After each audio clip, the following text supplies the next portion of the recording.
Experience persons ಕೂಡ ಅಷ್ಟು ಚೆನ್ನಾಗಿ ಡೈಲಾಗ್ಸ್ನ ಬರೀತಾರೆ ಅಂತ ಅಂದ್ಕೊಳ್ಳೋಕ್ಕೆ ಊಹೆ ಮಾಡ್ಕೊಳ್ಳೋಕ್ಕೆ ಸಾಧ್ಯನೇ ಇಲ್ಲ. Dialogues ultimate, punch to punch dialogue ಇದೆ. ನೀವು 1 ಸೆಕೆಂಡ್ ಕೂಡ ಸುಮ್ಮನೆ ಕೂರೋಕ್ಕೆ ಸಾಧ್ಯನೇ ಇಲ್ಲ. ಇಡೀ ಥಿಯೇಟ್ರಿಗೆ ಮಜಾ ಕೊಟ್ಟಿದ್ದಾರೆ. ಎಲ್ಲರೂ ಕೂಡ ವಾಪಸ್ ಕೌಂಟ್ರ್ ಕೊಡ್ತಾಯಿದ್ರು ನಮ್ಮ ಹುಡುಗರೆಲ್ಲ ಕೂತಾಗ.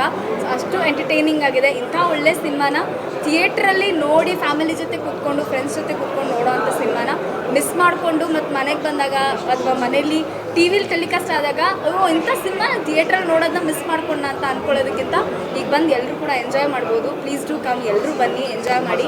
And next level acting, performance and ಎಲ್ಲರೂ ತುಂಬ ಕ್ಯೂಟಾಗಿ ಕಾಣಿಸಿದ್ದಾರೆ. ನಮ್ಮ ಸೆಕೆಂಡ್ ಹೀರೋಯಿನ್ ಇನ್ನು ಜಾಸ್ತಿ ಕ್ಯೂಟಾಗಿ ಕಾಣಿಸಿದ್ದಾರೆ. ಪ್ಲೀಸ್ ಅವ್ರು ಮೋಸ್ಟ್ಲಿ ಇವತ್ತು ಥಿಯೇಟ್ರಲ್ಲಿ ಯಾರ್ಯಾರು ಸೆಕೆಂಡ್ ಹೀರೋಯಿನ್ ಅವ್ರು ನಿದ್ದೆಗೆ ಇರ್ತಿದ್ದಾರೆ ಅಂತ ಹೇಳ್ಬೋದು. ನನಗೆ ಎಕ್ಸೆಪ್ಟ್ ಮೈ ಹಸ್ಬೆಂಡ್. ಆ್ಯಕ್ಚುಲಿ ತುಂಬ ಚೆನ್ನಾಗಿದೆ ಸಿನಿಮಾ, ಸಕ್ಕತ್ತಾಗಿದೆ. ಡೈಲಾಗ್ಸು ಮತ್ತು DOP ಅಣ್ಣ ನನ್ನ ಹತ್ರ ಆ್ಯಕ್ಚುಲಿ ಸಿನಿಮಾ ತುಂಬ ಚೆನ್ನಾಗಿದೆ. DOP ಮತ್ತು ಡೈರೆಕ್ಷನ್ ಆಗಿರ್ಬೋದು ಮತ್ತು ನಿಮ್ಮೆಲ್ಲರ ಆ್ಯಕ್ಟಿಂಗು ಸಕ್ಕತ್ತಾಗಿದೆ. ಬಟ್ ಥಿಯೇಟ್ರಿಗೆ ಜನ ಬರ್ತಾಯಿಲ್ಲ ಅಂತ ನಮ್ಮ ಅಣ್ಣಂದು ಅದೊಂದೇ ಯೋಚನೆ. ಆ್ಯಕ್ಚುಲಿ ಎಲ್ಲರೂ ದಯವಿಟ್ಟು ನಮ್ಮ ಕನ್ನಡ ಸಿನಿಮಾನ ಉಳಿಸಿ ದಯವಿಟ್ಟು ಥಿಯೇಟ್ರಿಗೆ ಬನ್ನಿ. ಎಂಟರ್ಟೈನ್ಮೆಂಟ್ ಅನ್ನೋದು ಮೊಬೈಲಲ್ಲಿ, ಟಿ ವಿಲಿ ಎಲ್ಲ ಕಡೆಯೂ ಸಿಗ್ಬೋದು. ಆದರೆ ಸಿನಿಮಾ ಅನ್ನೋದೊಂದು ನಮ್ಮ ಆಸೆ.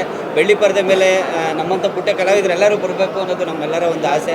ಆ ಆಸೆನ ಈಡೇರಿಸಬೇಕಾಗಿರೋದು ಜನಗಳು. ದಯವಿಟ್ಟು ಕಾಲೇಜ್ ಸ್ಟೂಡೆಂಟ್ಗಂತೂ ಹೇಳಿ ಮರೆಸಿದ್ದಂಥ ಸ್ಟೋರಿ. ಯಾಕೆಂದರೆ ಎಲ್ಲ ಇಂಜಿನಿಯರಿಂಗ್ ಮಾಡಿರೋರೆ ಎಷ್ಟೋ ಜನ ಇಲ್ಲಿ ನಿಂತಿರ್ತಾರೆ. ಅಲ್ಲಿ ಒಬ್ಬಣ್ಣ ನಾನು ಅಂತವ್ರೆ. ಹಂಗೇ ಎಷ್ಟೋ ಜನ ಇಂಜಿನಿಯರ್ಸ್ಗಳದ್ದು ಒಂದಷ್ಟು ಸ್ಟೋರಿಗಳನ್ನು ಎತ್ಕೊಂಡು ಮಾಡಿದ್ದಾರೆ. ನಮ್ಮಂಗೆ ಆರ್ಟ್ಸ್ ತಗೊಂಡು BA ಮಾಡಿರೋ ಸ್ಟೂಡೆಂಟ್ಸ್ಗಳಿಗೂ ಸಖತ್ತು ಸ್ಟೋರಿ ಲೈನ್ಗಳನ್ನ ಇಟ್ಟಿದ್ದಾರೆ. ಬೆಂಗಳೂರಿಗೆ ಬಂದಾಗ ಎಷ್ಟು ಕಷ್ಟ ಇದೆ ಕೆಲಸ ಅನ್ನೋದ್ರ ಬಗ್ಗೆ ಎಲ್ಲ ಸಖತ್ತಾಗಿ ತೋರಿಸಿದ್ದಾರೆ. ಅಣ್ಣ ಒಳ್ಳೇದಾಗಬೇಕು. ಜನ ದಯವಿಟ್ಟು ಥಿಯೇಟ್ರಿಗೆ ಬಂದು ನಮ್ಮ ಕನ್ನಡ ಸಿನಿಮಾನ ನೋಡಿ ಅಂತ ಕೇಳ್ಕೊತಾ ಇದ್ದೀವಿ. Thank you. ಸೆಕೆಂಡ್ ಹೀರೋಯಿನ್ ತುಂಬ ಚೆನ್ನಾಗಿದ್ದಾರೆ, ಅದಕ್ಕೆ ಹೀರೋಯಿನ್ ಆಗಿದ್ದಾರೆ. ನಾವು ಚೆನ್ನಾಗಿಲ್ಲ, ಅದಕ್ಕೆ ಕಾಮಿಡಿಯನ್ ಆಗಿದ್ದಾರೆ. ಅಣ್ಣ ಎಲ್ಲರ ಮನೇಲಿ ಹೆಣ್ತಿದ್ದೀರಂದ್ರೆ ಹಂಗೇನೆ ಅಣ್ಣ. ಈ ಚೈನಾದವ್ರ ಮುಖ ಎಲ್ಲ ಹೆಂಗೆ ಒಂದೇ ಥರ ಇರುತ್ತೋ ಎಲ್ಲರೂ ಹೆಣ್ತಿದ್ರು ಒಂದೇ ಥರನೇ. ಆದರೆ ನಾನು ಹೇಳ್ಕೊತಾ ಇದ್ದೀನಿ, ನೀವು ಹೇಳ್ಕೊಟ್ಟೆ ಇರಲಿ.